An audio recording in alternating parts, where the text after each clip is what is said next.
in the tight ends, you got Keene, Mitchell, obviously, and then Justin Fuente's been talking about Nick Gallo all Mm-hmm. camp, and then you got Drake. That dynamic, I mean, is that pretty special right now? Yeah, What you we've have really there? progressed over the last few years. The bodies that we were looking for, when we first started out, it was Stephen Peoples and Sam Rogers. They were kind of like tailback guys, but we've, through recruiting, have kind of built that position up, and we've always liked to use two in the game as we can, and this gives us some options, I think, to be able to do that. So it maybe create some matchup troubles just through size and stuff, but. Been happy with Nick just because he's of course, if you knew his brother, just the intelligence of football and a little savvy and all that helps. And, James having just a little experience last year. Of course, Dalton's been great. So with Drake there, too, I mean, that really helps us with a good nucleus of bodies to do some things. So. Could you walk us through some of the options you have in the return game at punt and also kickoff return? Personnel-wise? Yeah, Or who you like, what you see? punt, obviously, we struggle punt return-wise. Number one, we got to field the ball, and ball security is going to be the number one issue. We went through about 3 or 4 guys and never felt totally great last year.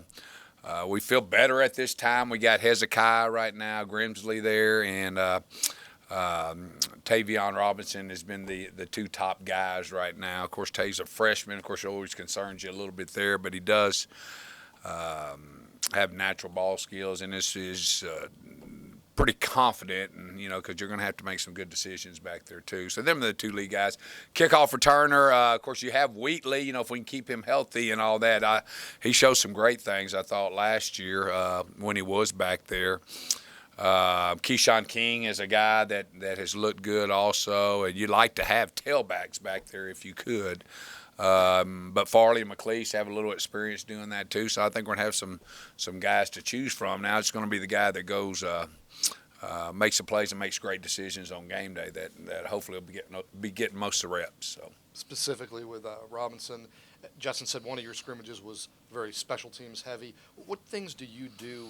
Like you said, he's a freshman, and you don't know how he's going to react when he gets hit or the ball's in the air. And yeah. What do you do to simulate that with a well, we did a live kicking scrimmage, a week ago where, it's all live tackling and everything. He looked comfortable back there doing that. I don't know if you totally can completely just do everything. You kind of hold your breath sometimes, but you try to just. That's our job as coaches, to see who does things naturally and confidently, and then you got to throw them out there and they got to go play if they're young guys. So obviously, you like the maturity of Hezzy back there and everything too, and he was back there some last year. And I don't know what we're going to do exactly, but I know that it'll be one of them 2 guys more likely back there. I could follow one more on that. Because of the ACC network, now you guys are playing these conference games earlier in the season. Is that a situation where you might feel better if you were playing a lesser opponent or a non-conference opponent to test these freshmen out? Does that change? It could. Sometimes you don't have choices on that. We played Florida State last year too. You know what I'm saying? So, they put the schedule out there and you got to go play it and deal with it. Obviously, if there's situations where maybe there's a backup, it don't have to be game 1, but could be game 2 or 3 that, you can sprinkle guys in and there just to see how they handle the situation in game day environment. So, yeah, you would like to be able to do that. Sometimes you can't, though. I don't know if we got a chance to talk to you in the spring, but what has made James Mitchell kind of go grab the reins and go with it kind of in spring? Obviously, more reps with Keno, but Yeah. what have you seen from him? His maturation. Well, he's athletic. Number one, he's like a big wideout out there. But what makes this thing unique for him is he'll block. He can get in there and mix it up a little bit, in the run game, and that's when things become more valuable, when you can move them outside and still do all the things inside that you need to be able to run the ball too. So, and I think at that position, it's you got to be smart now. Okay, we move them guys around everywhere, and from knowing all the receiver stuff to knowing all the pass protections to knowing all the run game stuff, they're almost like the quarterback. You know what I'm saying? So. all them guys are very smart, and that's what's helped us be able to do more things with them guys.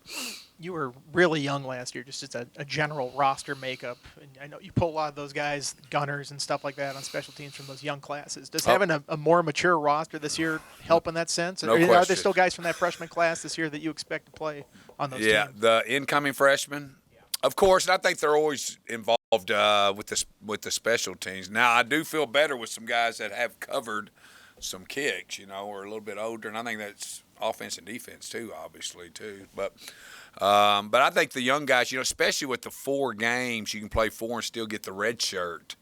We kind of have strategies involved when we use them guys to help you with depth and keep guys fresher on defense and offense. So we keep training them guys, all throughout the year. Sometimes we'll play a true freshman in the first 4 and then decide to redshirt, or we may play him later and still be able to redshirt him later if it is a scenario like that. But it's all hands on board on all them units, and being able to stay fresh and use good people. It's starters, it's backups, it's core special team guys. That's all they do basically, and we want good balance in all that, and it's everybody on board.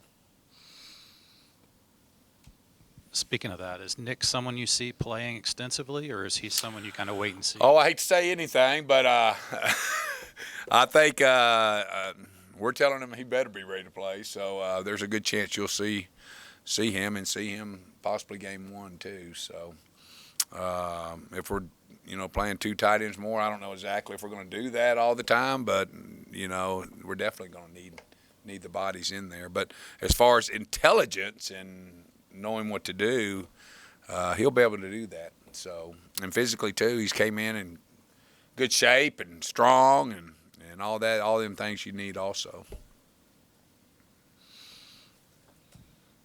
Dalton kind of going under the radar now a little bit just because he missed spring, but he had a great season. What, that time away, did that help him kind of recharge a little bit? What did you kind of see from him during the spring? And then, what are your expectations for him? Where did he need to kind of get better, after kind of a very good season last year? Yeah, and there's, I think we all, even as older players, we need to continue to improve fundamentally. He has gotten so much better, in space, running routes. Just you can just see the progression with him. He's always been a tough physical blocker, and he's improved there too with just getting his hands inside. But, the big thing we ask out of Dalton is just leadership, being able to get in there. He's an older guy now.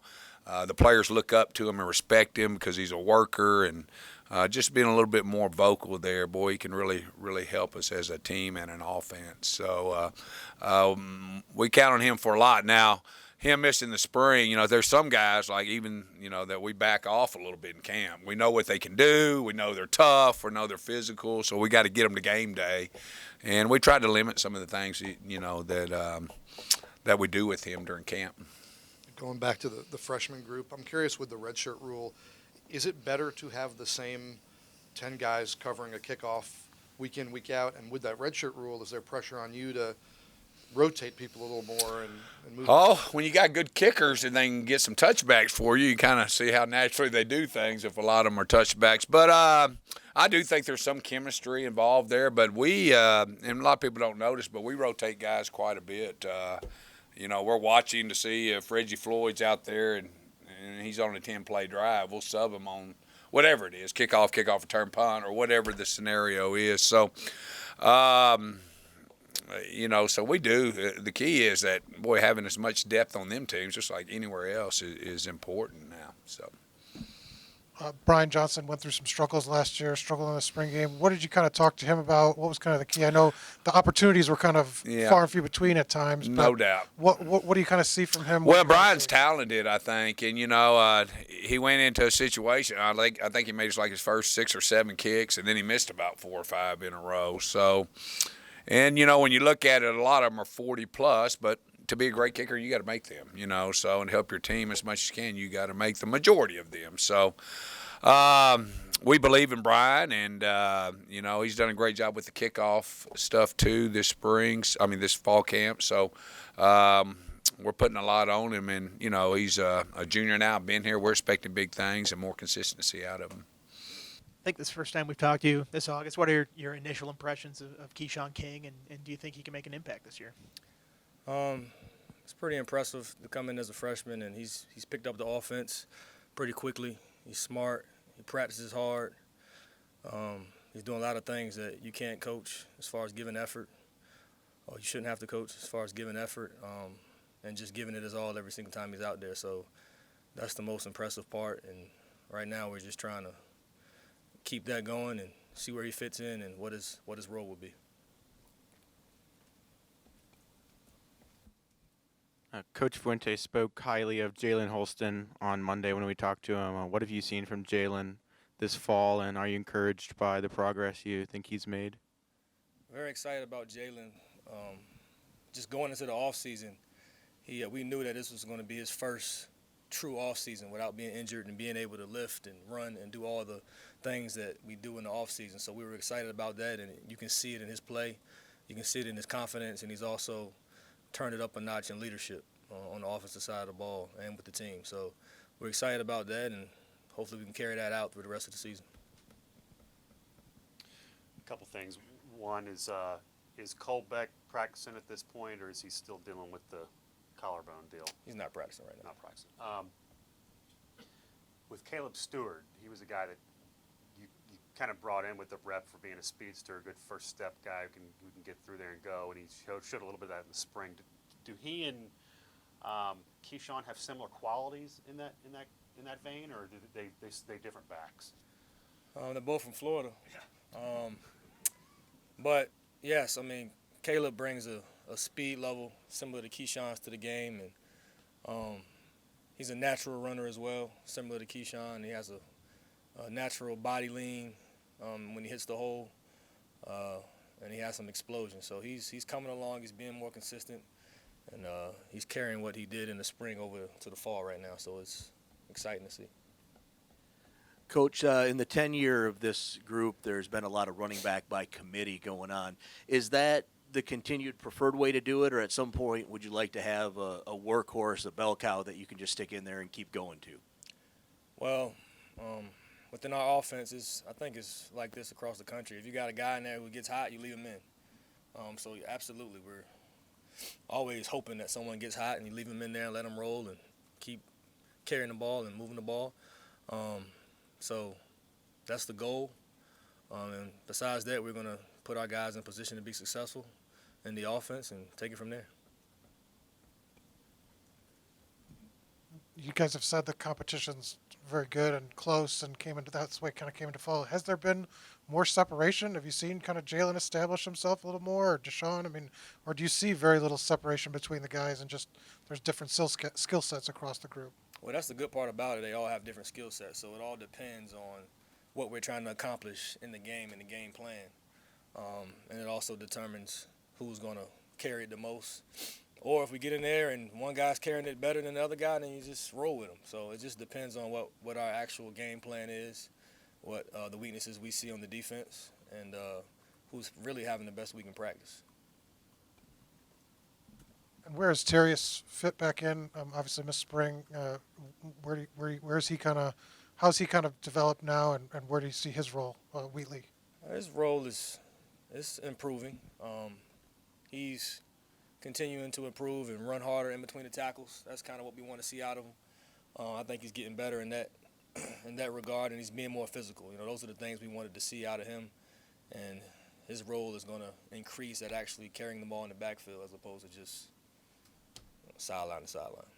In the past, Coach Foster's been a guy who likes to have his two linebackers on the inside, and he plays them. You know, guys might get a breather, but there's two dudes in the middle who are playing. Do you sense that with some more guys emerging that there might be rotation, or do you think he's still in the same mindset?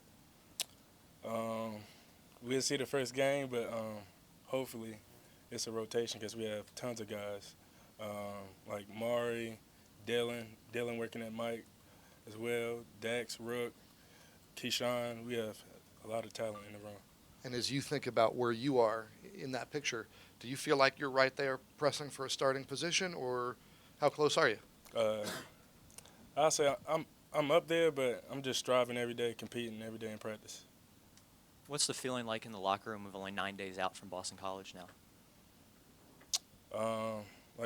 Like Fuente says, like we have to strive every day. even though, camp is coming to an end. Body's feeling tired, but, you have to strive every day. You have to compete. Questions for Alan? What's it like to be coached by Bud? I mean, I know he runs the defense, but he also coaches the linebackers. What's that like? I'll say Bud is like a father figure to me. Off the field, he really cares about the grades. He's heavy on school in general. You can just have any conversation with him, really, about life in general.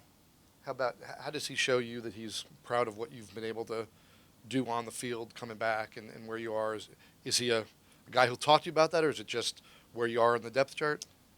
Yes, he had talked to me about it, but he don't want me to pick your head up, because once you pick your head up, somebody gonna kick you down.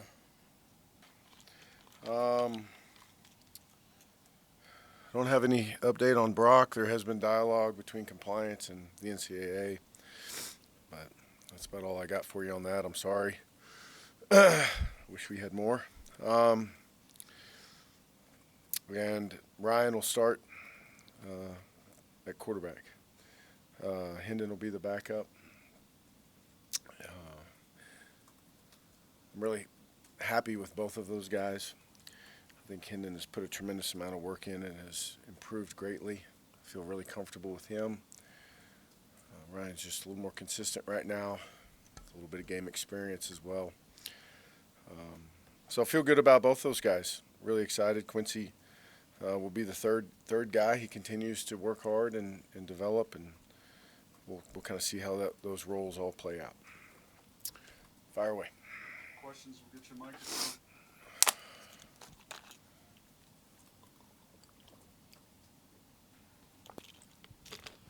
In terms of Brock and the NCAA, at what point do you have to start, if you don't hear anything back, at what point are you going to start running, a different center with your number ones? Well, we've been doing that the whole time. So, I mean, Brock gets some reps, but we've been rotating guys through. I mean, we can't just turn a blind eye to the fact that may or may not go our way, so we've been prepared for that. Just one more on that. Can you explain what the dialogue mean? I mean, they're. No, I'm not going to get into that. It's not with me. They're. What does that mean? No. They're closer to a decision? I don't or? know. Like, Okay. ask them. I don't know. Like, I'm not trying to be a jerk. I just don't know. You know what I mean? Like, there's just, like, I'm not the one to comment on it. I just know because I'm not involved in it. You know what I mean? Like, it'd be like me, I don't know, weighing in on politics or something. Like, I'm not involved in it. I don't know. My job's Brock, and his well-being and his mental and emotional state, and he's been fantastic. This team enjoys him, loves him. He's sliding into a leadership role because of his personality and his intelligence and his work ethic. But I just don't know. It wouldn't be wise for me to speculate or weigh in on all those things. Coach, some kids who play, especially at quarterback and start 10 games, might expect to just be named the starter. How did Ryan handle being told, hey, we want you to compete? How did he handle the whole process? Well, we do that at every position. I don't know why anybody treats quarterbacks any different than any other position.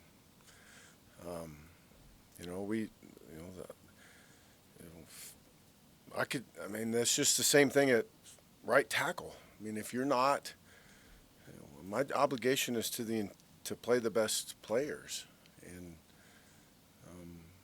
so if that's at corner or quarterback, like, you have to go compete for your opportunity. You don't get to rest on your laurels at any position. You continue to work and try and prove yourself. That doesn't mean if there aren't exceptions to rules and all that sort of stuff. I understand that, but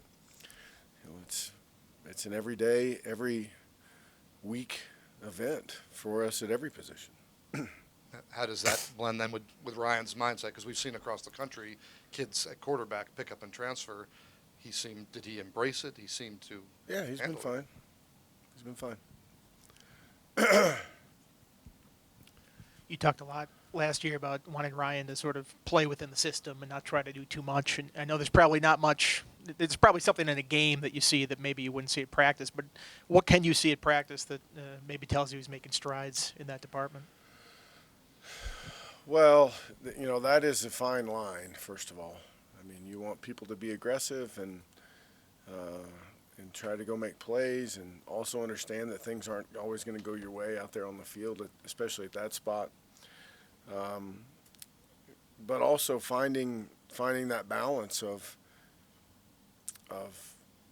trying to squeeze things into tight looks, or being able to throw the ball where only our guy can get it if it is a tight look.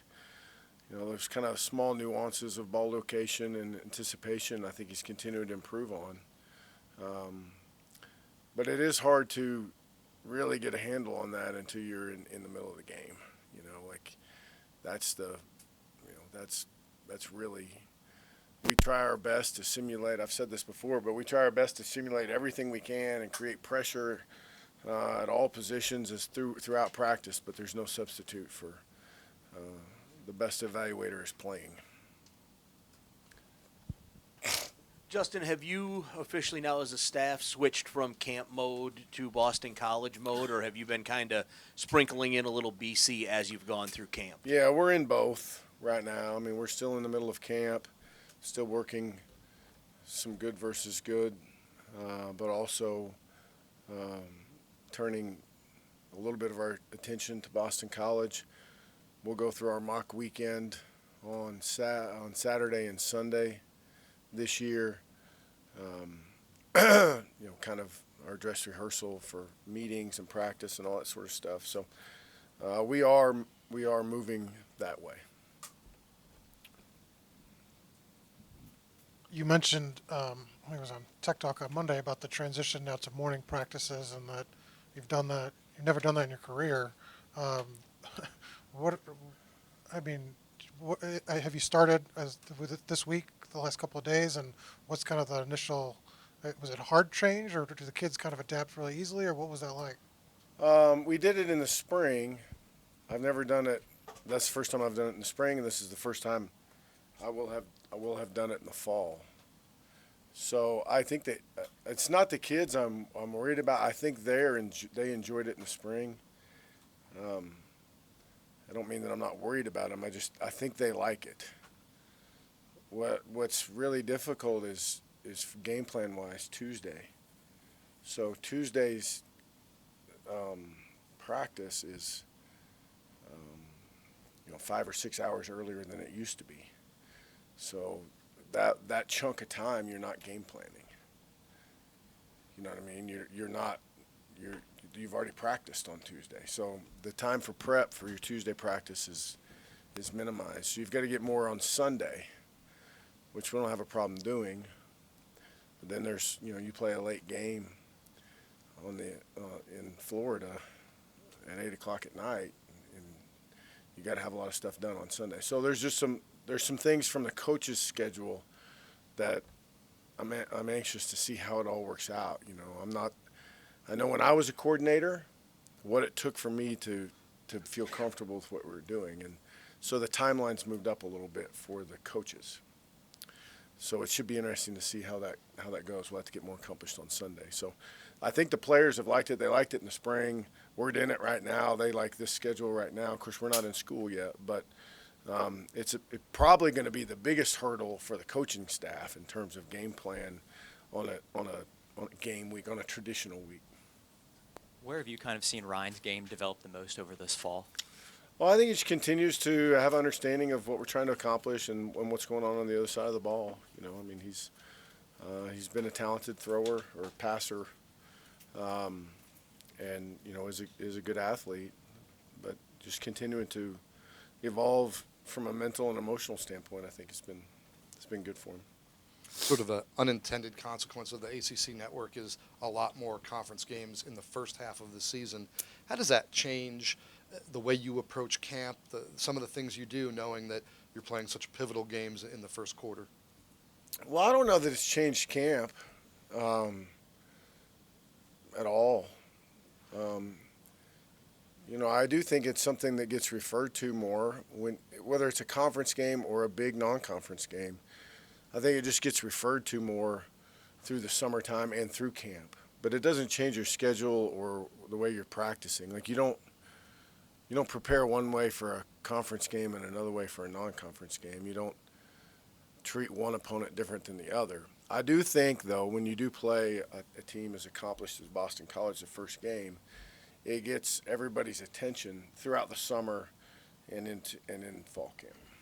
Understanding that it's not going to change, and money drives, why they're doing that. But as a coach, do you like that, or did you like the opportunity to find out a little bit about your team before conference games? Oh, I mean, I've said this before. I don't mind playing these games. I mean, I like the way we go about trying to prepare guys to play early in the year. I'd like to play one of these games at home every now and again.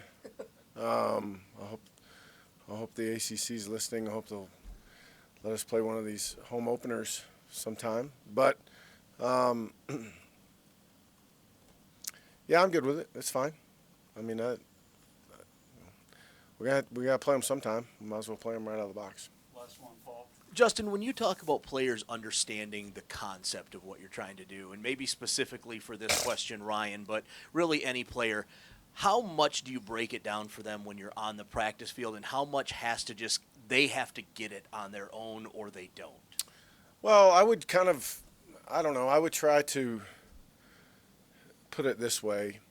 Like, there are a lot of subjects that people know quite a bit about, but if anybody that's ever taught anybody something realizes that's another level of understanding. To explain something to somebody that they don't already know and have them walk away understanding it, that's a different level of understanding of your subject. And we try to get, and not all players are capable of getting to that level, but we try to get the ones that are to that level of understanding of what we're actually doing. It's not just what, and it's not just how, but it's why. Okay, not just I do this on this play, not just the technique of what I do, but why and how does that fit into the bigger picture is what we try and get. Not everybody can get to that part of it, but there are some that can, and we try to push them to that part. Coach Fuente told us that Ryan will start, and we're in an era where if kids aren't kind of immediately named the starter, we see them disappear sometimes, transfer. How did Ryan handle, after starting 10 games, being told, hey, we want you to compete for this spot again?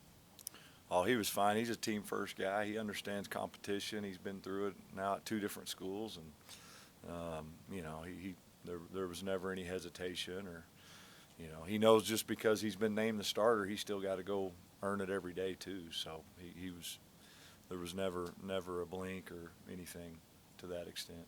Is that refreshing? I mean, we just hear so much about guys who pick up and transfer and leave. Was it refreshing to have a kid who kind of embraced it? Yeah, one thing about Ryan is, man, he's tough and he competes, and he's never been anything but team first since he's stepped on this campus, and that's as good a room as I've ever gotten to coach. I'm lucky with just the attitude, the unselfishness of that entire group. It's not always that way, and it sure makes it fun to coach when you have a room full of guys like that. Both Coach Fuente and Coach Sheba talked about Hezekiah Grimsley and the work he's been putting in as a punt returner. What have you seen from him as a receiver and how he's improved this fall? Well, nobody works harder than Hez. I mean, he can run for days, and he does. And he's been doing it since he showed up. And, he's predominantly been a slot since he got here. He had to play for us a little bit as a true freshman at the end of the year as a slot. And really that's all he did last year too. So, this fall camp has been about him learning the Z position also, and giving him some versatility to move around and give us some depth, some added depth with that. So he's a great kid, and he continues to get better, and nobody works like he does. For Ryan, what gave him the edge, kind of over Hendon? Coach Fuente referenced consistency, but in your mind, what were you seeing on him that kind of gave him an advantage outside of experience, and kind of naming him the starter? Well, he can make plays. I mean, he's a really talented thrower. He's got good instincts. You know, the game's not too fast for him. He can, you know, when he's doing what he's supposed to be doing and he's on point, he's concentrating and things are right. I mean, he can make every single play every single time. He's accurate with the ball. He's got a really strong, quick release. Instinctively in the passing game, you know, anticipating windows and the touch on the ball, all those little things about throwing the ball, you know, he's got that talent. And so, you know, he played for us last year and did a good job of taking care of the ball, and that's what he's got to continue to do. Fuente talked about that fine line between playing within the system and when to maybe take a chance a little bit with Ryan. What have you seen from him at practice? Can you gauge much from practice about how he's improved in that sort of decision making? Yeah, you can, absolutely. I think he understands the system better now. You know, getting 10 games or whatever it was under his belt, there's nothing that replaces that experience. And so just the simple execution of the plays he's more comfortable with, you know, and I think that adds to being able to play faster. And he's still, you know, every day, every series he goes out there in a game, I mean, it's a battle between him and himself to just focus in and lock in on the details of what he needs to do, because yes, he's, you know, his instincts, his talent is wants him to push the envelope, you know, and he's got to find the right times to do that, and that's going to be something he's always going to kind of have to be careful with. We've heard a lot from Justin in the last few weeks about Keyshawn King's progress. As far as running backs are concerned, understanding that they've got to learn protections and some of the nuances and things like that, because a lot of those guys haven't done that in high school. Is it still maybe a little bit easier for a running back to get on the field quickly because you can give them specifics and put them in personnel packages where they only have certain things to do? And if so, is he on that track? Sure, yeah, I think skill players in particular, receivers and tailbacks, you know, should be the easiest spot. You know, you don't have to be maybe quite as big and strong as the guys in the trenches and doing most of the blocking. So, yeah, absolutely. That'll be, you know, figuring out what he can handle and what we can put him in there to do.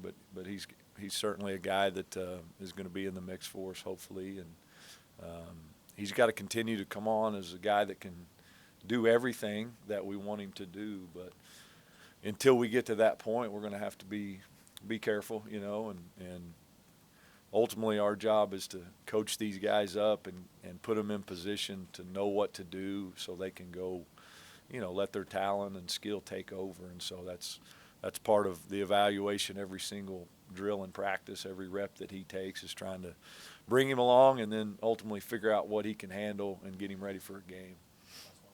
I know you did it last year also, but opening with a conference opponent as opposed to, you know, in the past you usually got 3-4 games before you played an ACC team. How does that change the challenge for you of learning personnel, anticipating scheme, things like that?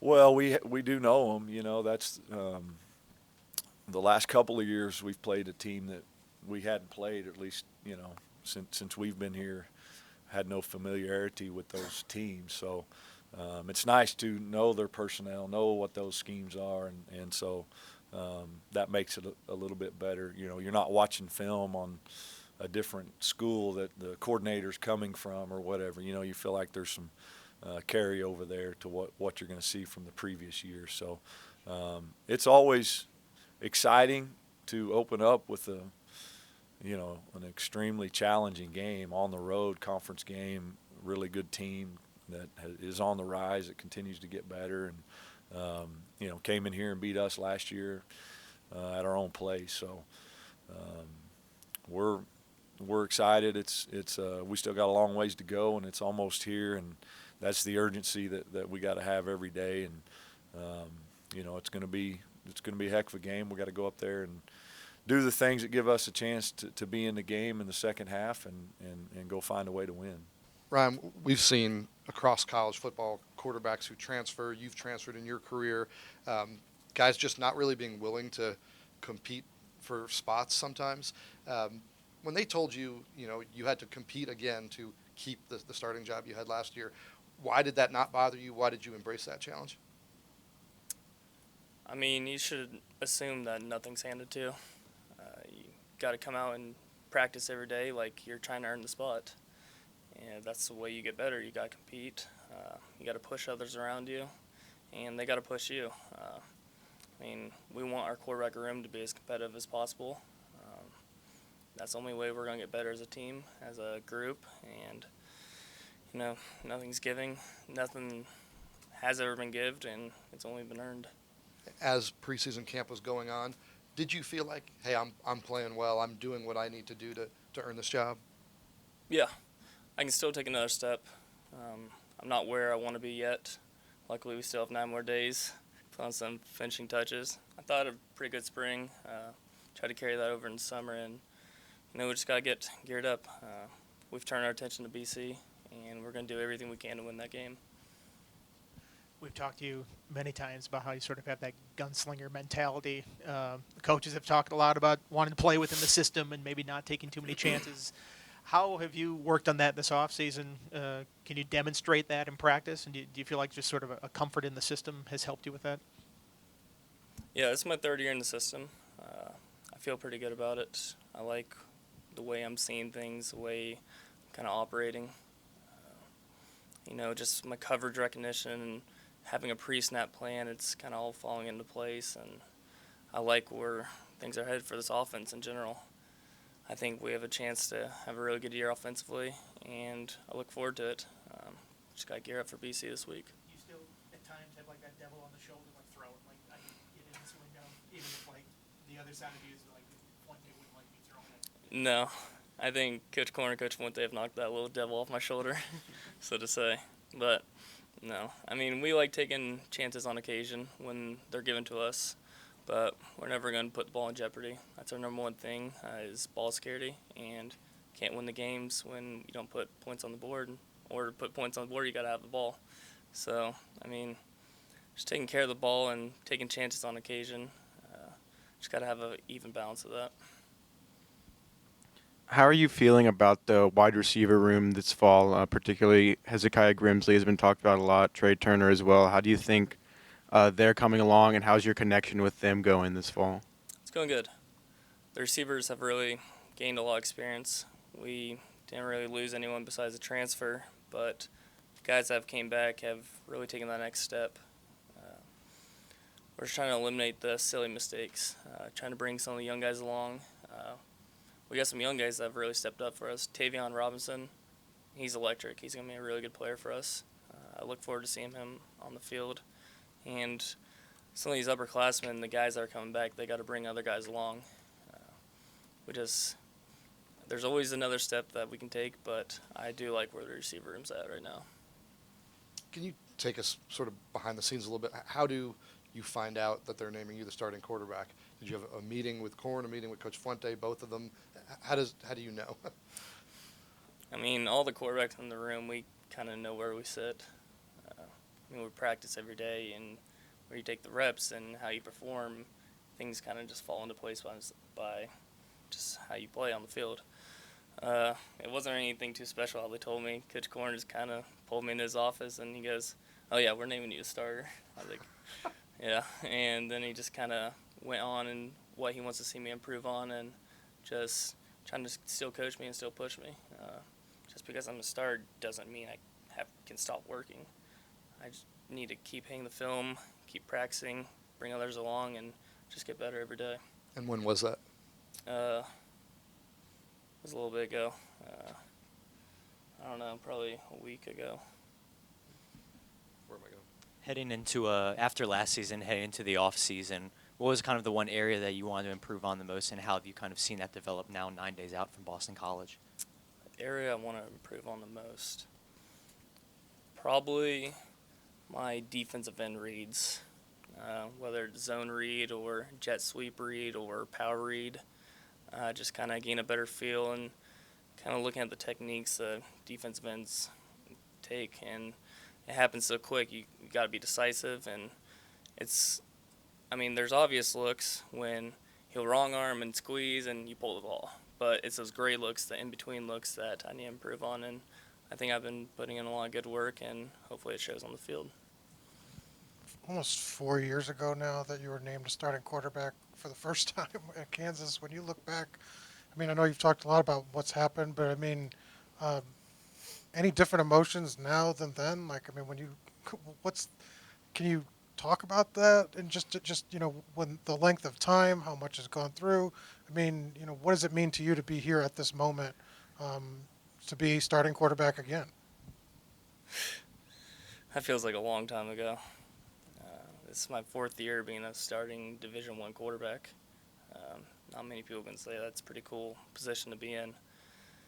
Yeah, I've gone through a lot of stuff, ups and downs, but the one thing that has remained constant the whole time is my love for the game. I love football. I love stepping on the field. I love competing, and I'm going to do everything I can for this team, and I just want to go 1-0 and win one game at a time. Was there ever a moment where you thought maybe I'm done, or maybe I should stop? When Tech didn't offer you a scholarship, or you were looking at your options after Kansas. I mean, was there ever kind of a dark day where you said, I don't know if I have a future in football or at Division I level? I mean, was there ever that moment for you? That's a personal question. No, I'm just kidding. I mean, I'm human. We are all emotional people. We all have feelings. We get knocked down, and you got to pick yourself back up. Nothing's easy. I definitely haven't taken the easiest route. I've really never had anything handed to me, just from the get-go, and it's kind of made me the person I am today. And just, I don't know, it's tough.